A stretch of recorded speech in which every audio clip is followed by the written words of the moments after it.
terrified, because this was my fault. I'd brought this danger here.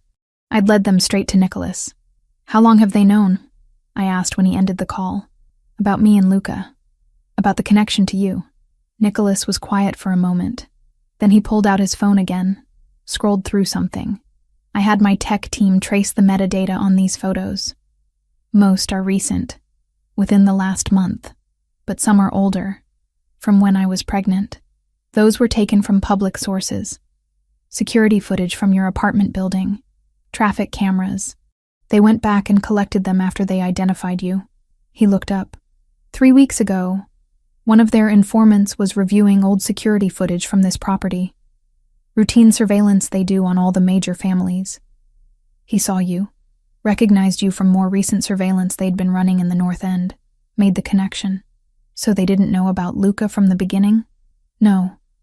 They tracked you retroactively, pulled rental records, apartment applications, built a timeline, realized you'd disappeared right around the time you stopped working for me. Put it together. His voice went cold. They've been actively watching you for 3 weeks, planning, waiting for the port conflict to escalate. Then they made their move. 3 weeks. Not 15 months. The relief was tiny but real. They hadn't been tracking my entire pregnancy, hadn't been waiting that long. But 3 weeks was long enough to learn my routines, long enough to know I was vulnerable, long enough to follow me here when I ran. "This is my fault," I whispered. "I led them right to you." "No. They would have found us eventually. That's how this works. But Samantha," he knelt in front of me. "This is not your fault. You were trying to protect Luca. You didn't know they were watching. None of this is on you. Then why does it feel like it is?" He didn't have an answer for that. Nicholas spent the next 4 hours in his office. I could hear him through the walls. Voice low and dangerous. Orders being given. Resources being mobilized. Plans being made. I stayed in the living room with Luca. Fed him. Changed him. Played with him. Pretended the world outside wasn't falling apart. Maria brought dinner. I couldn't eat it. By 11, Luca was asleep in his crib upstairs. I was pacing the hallway outside his door. Guards at both ends. Cameras watching. But I couldn't shake the feeling that it wasn't safe. That nowhere was safe. I went to check on him for the 3rd time in an hour. Stood by the crib.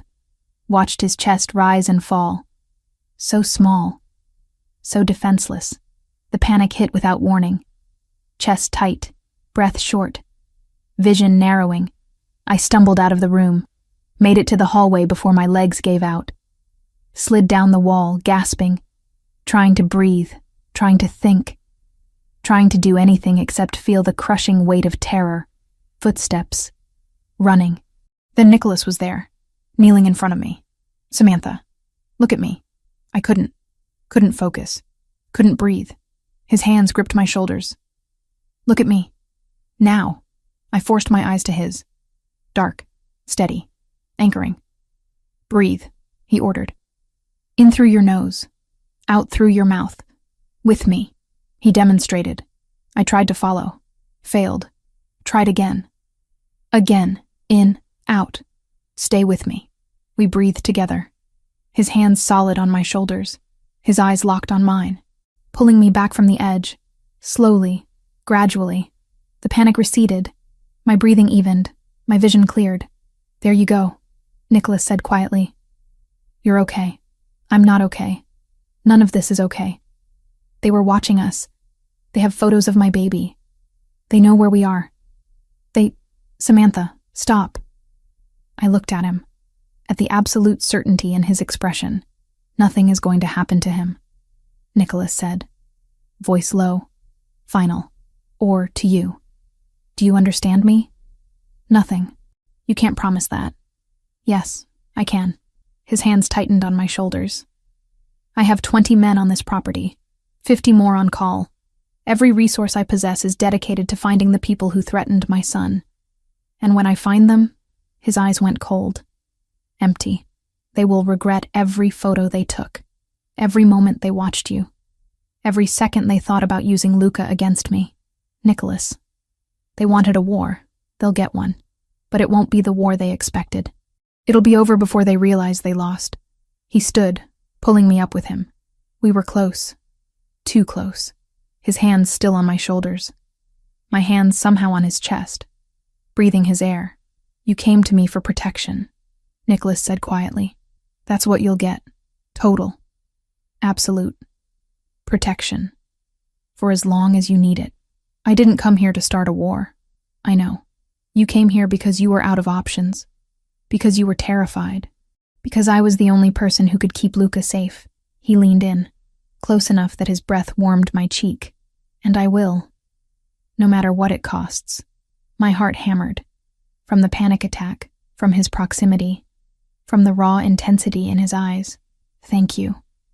I whispered, meaning it. Genuinely grateful for the first time since arriving. His expression softened. Just slightly. You don't need to thank me. Yes, I do. You didn't have to help us. You could have turned us away. Could have told me to deal with it myself. But you didn't. You're the mother of my child.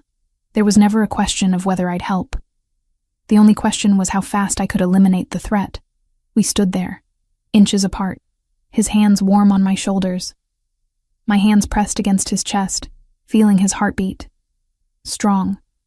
Steady. Real. I'm sorry, I said. For running. For taking him away from you. For all of it. We'll deal with that later. Right now I need you to trust me. Can you do that? Could I? Trust the man I'd run from? Trust him with our son's life? Trust him with mine? I looked into his eyes. Saw the promise there. The absolute conviction. The ruthless determination to protect what was his. Yes, I said. I trust you. His eyes darkened. Then go to bed. Get some rest. Tomorrow I start hunting. And when I find them, he paused. You won't have to worry about the triad anymore. He stepped back, hands dropping, distance returning. I watched him walk away. Back to his office. Back to war planning. Back to being the dangerous man who ran this city through fear and power. But for just a moment, in that hallway, he'd been something else. Something protective and solid and safe. And I'd believed every word he said. 3 weeks inside Nicholas's mansion, and I'd stopped counting days. Started counting moments instead. Luca's first laugh. Nicholas teaching him to track objects with his eyes. The way our son reached for his father now without hesitation. We'd fallen into rhythms I hadn't planned on. Morning coffee while Luca had tummy time. Shared meals where Nicholas cut my food without being asked because I was holding the baby. Evenings where we took turns reading to Luca, even though he was too young to understand. Like we were a unit. Like we'd never been broken. Nicholas was different now. Softer around the edges. He still disappeared into his office for hours. Still took calls in Italian that ended with terse commands.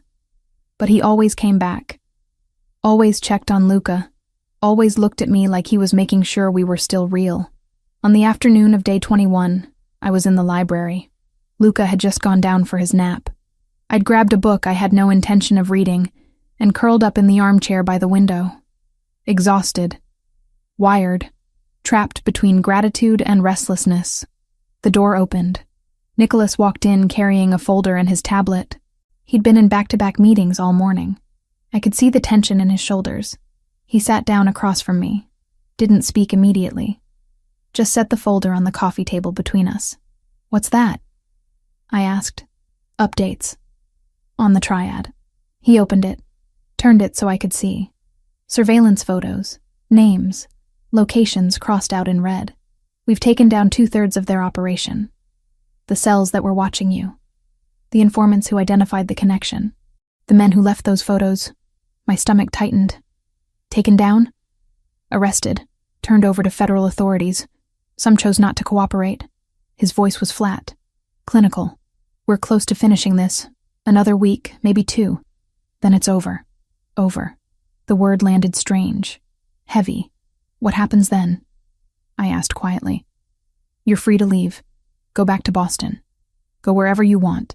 With full security detail until we're certain there's no residual threat. Leave. Back to my tiny apartment. Back to being alone with Luca.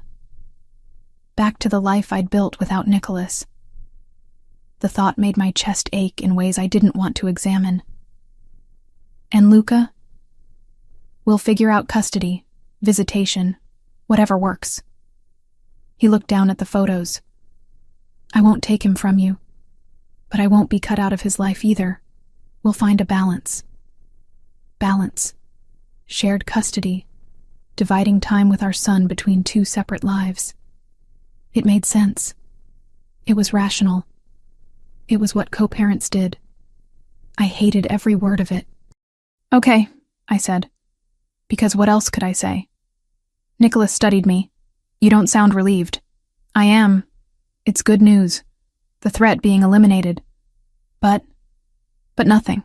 It's what we agreed on. Stay until it's safe. Then figure out what comes next. He set the tablet aside. Leaned forward, elbows on his knees. Tell me what you're thinking. I don't know what I'm thinking. I'm tired. I'm overwhelmed. I stopped. Started again. I thought I'd be happy when this was over. When Luca was safe. When we could leave. And you're not? I met his eyes. I don't know what I am. Silence stretched between us. Not uncomfortable. Just heavy with things neither of us knew how to say. I think about you. I admitted finally. All the time. For 15 months I've been thinking about you. Wondering if you were okay. If you'd moved on. If you hated me for leaving. I didn't hate you. I was angry. Hurt. But I never hated you. I was a coward. Running instead of talking to you. Instead of giving you the choice. You were scared. There's a difference. Is there? I looked down at my hands. I told myself I was protecting Luca. And I was. But I was also protecting myself. From having to watch you leave every day not knowing if you'd come back. From having to explain to our son why his father's world is dangerous. From falling more in love with you when I knew it couldn't last. The confession hung in the air. Raw. True. Nicholas stood. Crossed to my chair. Knelt in front of me so we were eye level. After you left, he said quietly. I worked constantly. 18-hour days. 20 when I could manage it. Anything to avoid going home to the empty house where you used to be. Nicholas, let me finish. I threw myself into business, into territory disputes and negotiations, and everything I could find to distract myself. And then one day, 6 months later, I was at a restaurant meeting with suppliers. A woman walked past. Brown hair, your height. For a second I thought, his voice roughened. I thought it was you. And when I realized it wasn't, I couldn't breathe. My throat tightened. After that, it kept happening. I'd see someone who looked like you from behind, or hear a laugh that sounded close, or smell your perfume on a stranger. And every time I'd look, every time I'd hope, he reached up, cupped my face gently. I never stopped looking for you, Samantha. Even after I forced myself to stop the official search. Even after I told myself you wanted to be gone. I kept looking. Tears burned behind my eyes. I didn't know. How could you? You were in Boston. Building a life. Having my son. Doing it all alone because I didn't create a world safe enough for you to stay. That's not fair. You didn't. It is fair. You were right to be scared. My world is dangerous. People die. I've lost friends. Family. I've been shot at more times than I can count. His thumb brushed my cheek. But if you'd stayed, I would have found a way. Reduced risk. Changed operations. Built something that could hold you and Luca both. You can't change your entire life for us. Why not? You changed yours for him. He had a point. That night, Nicholas continued, voice dropping lower. 15 months ago, after the deal with the Russians, when you sat with me, he stopped. That wasn't just physical for me. It wasn't for me either. Then what was it? I looked into his eyes. Dark. Intense. Waiting. It was everything, I whispered. It was every moment I'd spent watching you for 3 years. Every time you smiled at something I said. Every time you stood too close and I forgot how to breathe. It was real, Nicholas. More real than anything I'd ever felt. His hand tightened on my face. Then why did you run? Because loving you terrified me. Still terrifies me. Because I don't know how to be with someone whose life is constantly at risk. He kissed me. Not gentle, not tentative, desperate and consuming and full of 15 months of missing each other. I gasped against his mouth. He took advantage, deepening the kiss. His hands moved to my hair. My hands found his shoulders, gripping, pulling him closer. We broke apart, breathing hard. Was that real? Nicholas asked, voice rough. Or fear? Real, I said. God, so real. He kissed me again, harder this time. I stood, pulling him with me. We crashed together, all the tension and longing and unspoken words translating into touch. He walked me backward until my legs hit the sofa. We fell onto it, tangled together, his hands everywhere, mine matching his urgency. Clothes disappeared. I didn't know how, didn't care. All that mattered was skin on skin, his weight pressing me into the cushions. The sound of his breathing, the way he said my name like a prayer. We made love with 15 months of separation compressed into every movement, urgent, intense, reconnecting in the most primal way possible. When it was over, we lay tangled together, my head on his chest, his arms wrapped around me, hearts hammering in sync. I never stopped loving you, I whispered into the silence. I left. I hid. I built a life without you, but I never stopped. His arms tightened. You're the only real thing in my life. You and Luca. Everything else is business. Territory, power, things that don't matter. But you... He pressed his lips to my hair. You matter. You've always mattered. I tilted my head back to look at him. What are we doing? I don't know, but I know I don't want you to leave. Nicholas, stay. Not because of the threat. Not because you have nowhere else to go. Stay because you want to. Because this, he gestured between us. Whatever this is, it's worth figuring out. I wanted to. God, I wanted to so badly it physically hurt. I'm scared, I admitted. So am I. But I'd rather be scared with you here than safe with you gone. He made it sound simple. Like love could outweigh danger. Like choosing each other was enough. Maybe it was. Okay, I said quietly. Okay? I'll stay. We'll figure it out. Together. His expression transformed. Not quite a smile. Something deeper. Relief and joy and disbelief all at once. He kissed me again. Softer this time. Gentler. Like he was sealing a promise. Upstairs, through the monitor on the table, Luca started making small waking up sounds. We both looked at the device, then at each other. We should... I started. Yeah, we should. But neither of us moved. Just stayed tangled together on the sofa in the library where everything had finally broken open between us, where we'd finally stopped running. 4 a.m. I woke to silence that felt wrong. Too heavy, too complete.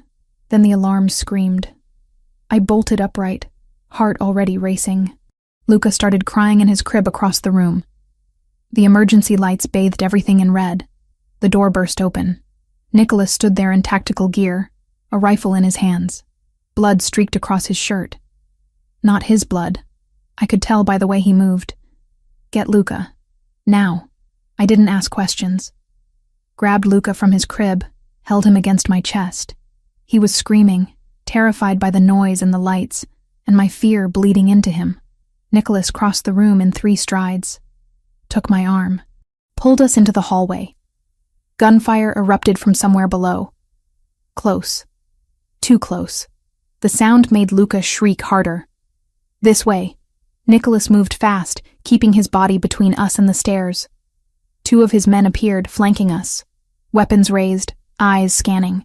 We went down a hallway I'd never noticed before. Nicholas pressed his palm against what looked like a blank wall. A panel slid open, revealing stairs leading down into darkness. Go. Fast. I went. Nicholas right behind me. The panel closed with a heavy metallic sound that felt final. Like a coffin lid. The stairs were steep. Concrete. Lit by strips of emergency lighting. I held Luca tight, trying not to slip, trying to keep him from hitting the walls in the narrow space. At the bottom was a room. Steel door. Reinforced walls. A panic room. Of course Nicholas had a panic room. He opened it with a code punched so fast I couldn't follow, pushed us inside. The space was bigger than I expected. 15 by 20 feet. Monitors showing security feeds. Supplies stacked against one wall. A small bathroom in the corner. Stay here. Don't open this door for anyone except me or Dominic. Nicholas, what's happening? They're inside. 8 men, maybe more. They disabled part of the perimeter system. His jaw clenched. They're making their move. Another burst of gunfire above us. Closer than before. I heard shouting in a language that wasn't English. Nicholas pulled out his phone. Started barking orders in Italian, coordinating, commanding. His voice was cold, clinical. The voice of a man who'd done this before. Luca was still crying. Inconsolable. I bounced him, sang under my breath, tried everything. Nothing worked. He could feel my terror. Babies always knew. Nicholas ended the call, looked at us, at Luca screaming in my arms, at me shaking so hard my teeth chattered. He crossed the room, took Luca from me gently, held him against his chest, one large hand cradling his head. Shh, sweetheart. You're safe. I promise. You're safe. His voice was different with Luca. Soft, steady, anchoring. Luca's cries gradually decreased, turned into hiccuping sobs. Nicholas kept talking to him in Italian, rocking slightly, projecting calm he probably didn't feel. Above us, the gunfire intensified. Rapid bursts. Return fire from Nicholas's men. Shouting. The sounds of war happening directly over our heads. I wrapped my arms around myself. Tried to breathe. Tried not to imagine what was happening up there. Who was dying? Who would win? Nicholas handed Luca back to me. Our son had quieted, thumb in his mouth, eyes wide and wet. I need to coordinate from here. Watch the monitors. Direct my men. He pulled out a phone I'd never seen before. Encrypted, probably. Stay in this corner. Away from the door. I did what he said. Sat on the floor in the corner furthest from the entrance. Held Luca. Whispered to him. Promised him things I wasn't sure I could deliver. Nicholas stood by the monitors. Phone pressed to his ear. I watched him work.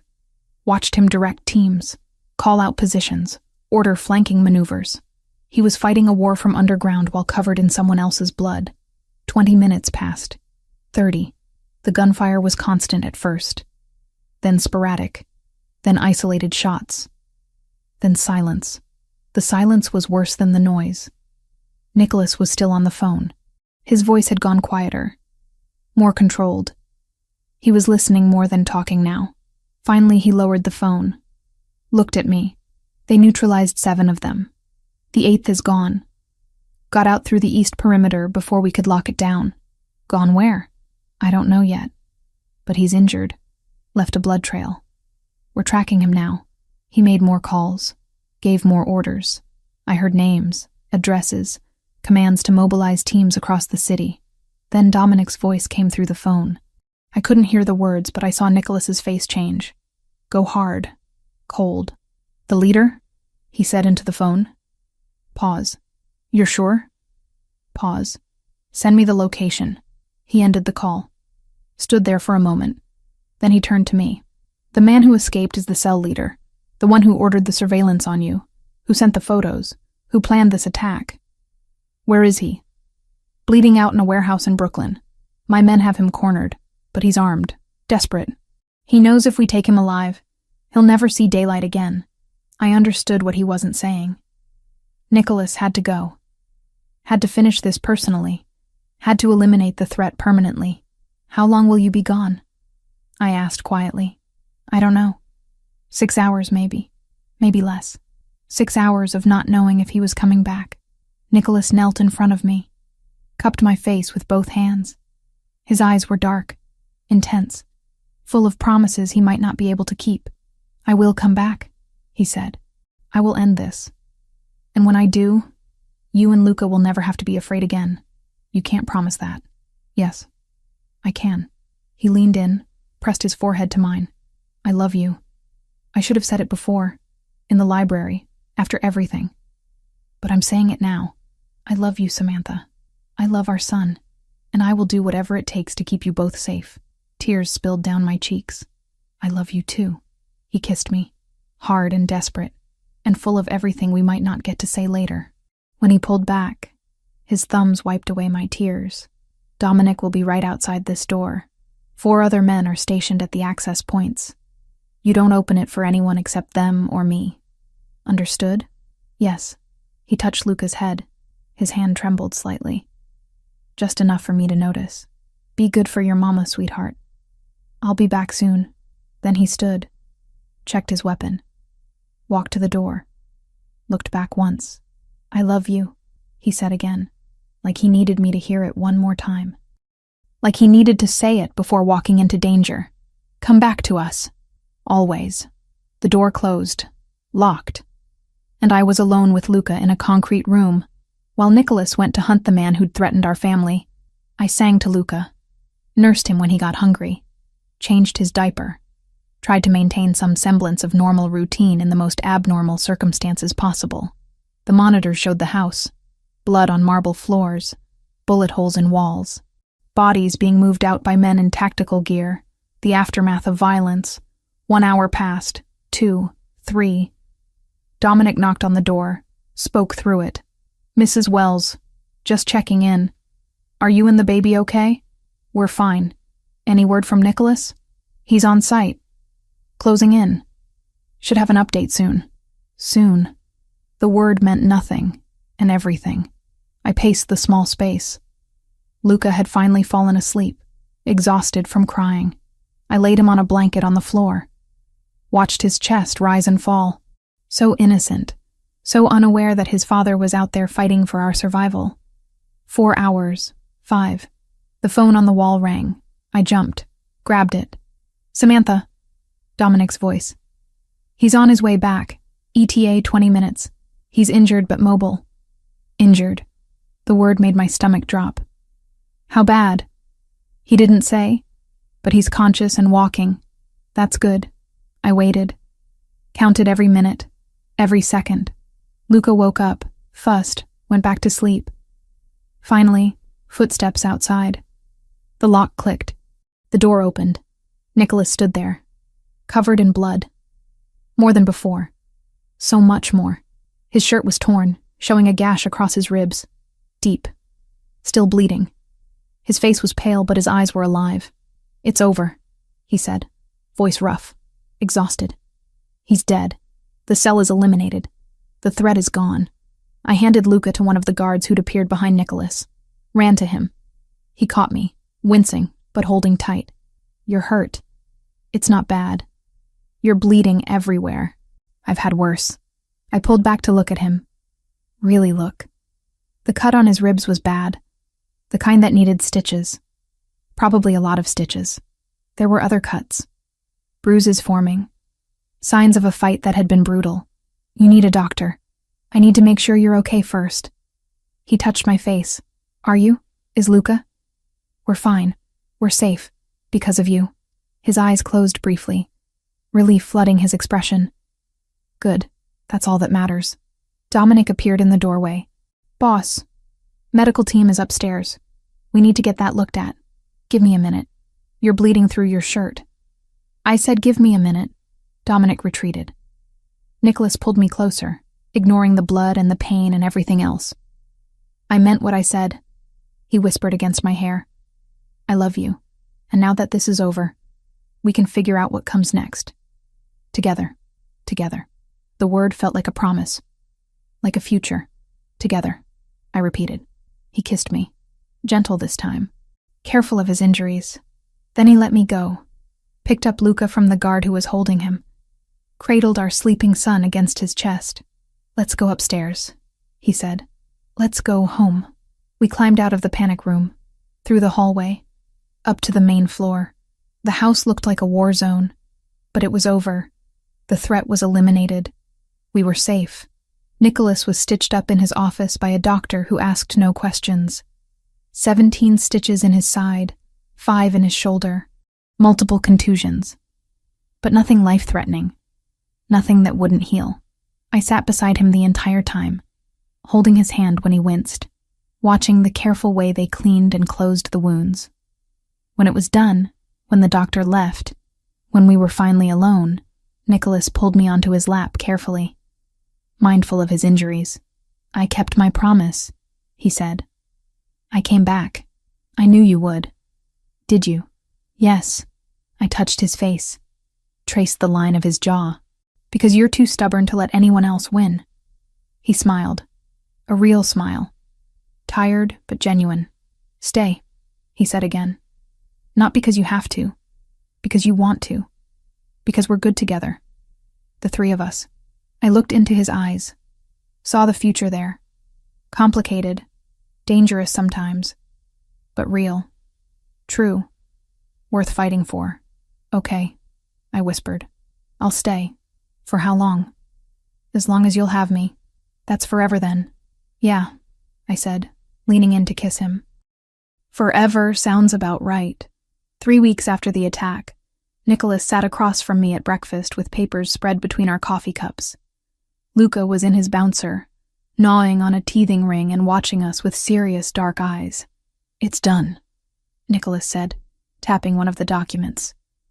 The main triad faction agreed to terms. They disavow the rebel cell that came after us.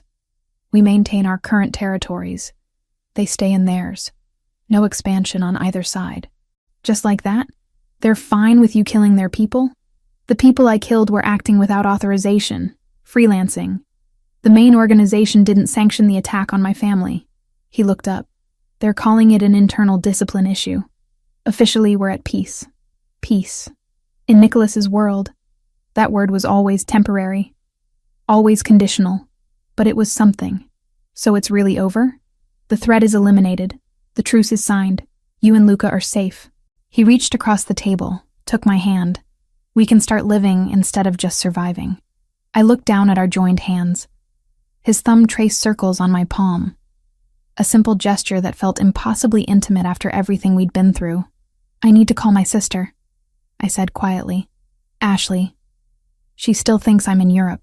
She probably thinks I'm dead or missing by now. Then call her. Today. Explain everything. She's going to be furious. Let her be furious. You're alive. That's what matters." I made the call that afternoon. Stood in Nicholas's office with my hand shaking while the phone rang. Ashley picked up on the second ring. "Samantha? Oh my God, Samantha, is that really you? It's me. I'm so sorry. I'm so sorry I disappeared. I can explain everything. You've been gone for over a year. I thought," her voice cracked, "I thought something terrible happened to you. I kept calling. I kept trying to find you. Why didn't you answer? Because I was hiding. From dangerous people. And I had a baby." Silence. Long and heavy. "You what?" "I have a son. His name is Luca. He's 7 months old. And his father is..." I looked at Nicholas standing by the window. "His father is someone I used to work for. Someone complicated. Someone I love." I told her everything. About Nicholas. About running. About Boston. About the triad finding us. About coming back. About the attack. She cried, yelled, cried some more, then went quiet. "Where are you now?" she asked finally. "New York, with Nicholas. It's safe here. I want to meet him, and Luca. I want to see for myself that you're okay." "When?" "This weekend. I'm flying out Friday. You're not disappearing on me again, Samantha. Not ever again." Ashley arrived 3 days later. Nicholas sent a car to pick her up from the airport. She walked into the house looking exhausted and angry, and relieved all at once. Then she saw Luca in my arms, and her face crumpled. "Oh, Sam. He's beautiful. You want to hold him?" She took him carefully. Luca studied her with that serious expression he got from his father. Then he smiled. A big gummy smile that made Ashley start crying again.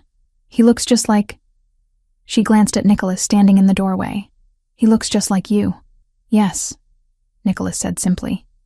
"He does." Ashley stayed for 3 days. Watched Nicholas with Luca. Watched us together. On the second night, she cornered me in the kitchen while Nicholas was giving Luca a bath. "He loves you," she said. "Really loves you. I can see it." "I know. And you love him." "Yes. His world is dangerous. I know that too." She leaned against the counter. Are you happy? Really happy? I thought about it. About the fear and the violence and the constant threat. But also about Nicholas teaching Luca to hold his head up. About falling asleep together on the couch while our son napped between us. About the way Nicholas looked at me like I was the only thing that mattered. Yes, I said. I'm happy. Then that's all that matters. When Ashley left, she hugged me so tight I couldn't breathe. Call me. Every week. Send pictures. Don't disappear again. I won't. I promise. A week later, Nicholas found me in the garden. Luca was having tummy time on a blanket, trying to figure out how his arms worked. Nicholas sat down beside me on the bench. I have a question, he said. Okay. We've been living together for almost 2 months now. We have a son. He paused. We've been together, but not officially together. And I want to change that. I looked at him. At the uncertainty in his expression. At the way his hands were clasped tight between his knees.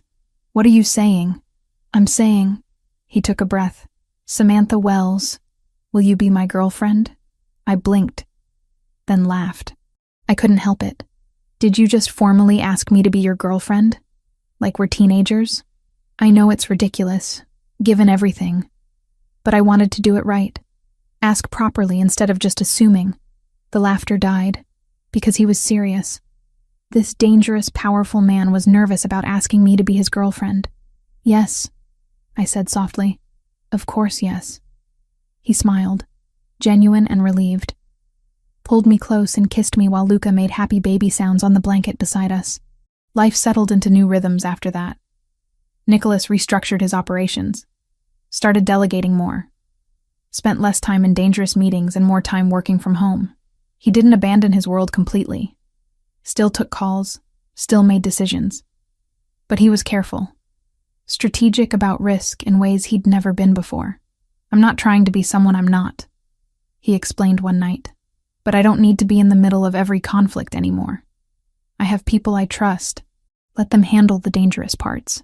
Because of us, because of you, because of Luca, because I want to be here, alive, for all the moments I already missed. The scar on his ribs from the attack healed slowly. By 3 months it was pink and raised. By 5 it had faded to a thin white line. I traced it sometimes. A reminder of what he'd risked. What he'd survived. 6 months after that terrible night in the panic room, Nicholas took me to dinner. Alone. The first time we'd been out together without Luca. Maria watched him. Security was discreet but present. The restaurant was one Nicholas owned, so privacy was guaranteed. We talked about everything. About Luca's first tooth coming in. About how he was starting to babble. About plans for his first birthday. Normal couple things. Parent things. Dessert came. Chocolate something I didn't pay attention to because Nicholas pulled a small box from his jacket pocket and set it on the table. My heart stopped. Samantha. His voice was steady, but his hands weren't. I've thought about this moment for months. Planned what I'd say. But now that we're here, all I can think is... He opened the box. A diamond ring caught the candlelight. Simple. Perfect. You're my empire. You and Luca. Not the territory. Not the power. Not the business. You. You're what I fight for. What I live for. What I want to protect for the rest of my life. Tears blurred my vision. I know my world is complicated. I know there will always be risk. But I swear to you, I will spend every day making sure you and Luca are safe, happy, loved. He took the ring out. Marry me. Be my wife. Let me be your husband. Let's build this family properly. Forever. Yes. The word came out choked. Yes. Absolutely yes. He slid the ring onto my finger. Stood. Pulled me up and kissed me while the entire restaurant watched. I didn't care. Let them watch. Let them see. We were getting married. The wedding happened 3 months later. Small, intimate, 50 people maximum. All vetted by security. All people we trusted. Ashley flew in 2 days early. Helped me pick flowers. Held Luca while I tried on the dress for the 20th time. Told me I was making the right choice even though her big sister instincts probably screamed otherwise. The ceremony was in Nicholas's garden. the one I'd helped plan years ago when I was just his assistant. Now it was where we'd become husband and wife. Luca was just over a year old by then, walking with help, babbling constantly, wearing a tiny suit that made him look like a miniature version of his father. He was supposed to be the ring bearer. Instead, he sat down halfway down the aisle and refused to move until Nicholas came and picked him up. Everyone laughed. Nicholas carried our son to the altar, held him during the vows. Luca grabbed the officiant's tie at one point. Totally stole the show. I didn't care. All I saw was Nicholas. The way he looked at me in my white dress. The way he said his vows without breaking eye contact. The way he kissed me when it was over, like he'd been waiting his entire life for this moment. "I love you, Mrs. Bellini," he whispered against my lips. "I love you too." We danced, ate cake, celebrated with the people who mattered. And that night, after Luca was asleep and the guests had left, Nicholas carried me to bed and showed me exactly how much he meant those vows.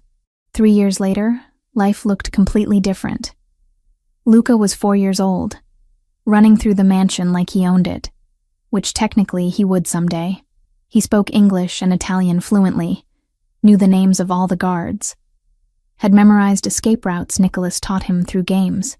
"If the red light comes on, where do you go?" Nicholas asked him one morning. "The special stairs behind the bookshelf," Luca recited. "Down to the safe room.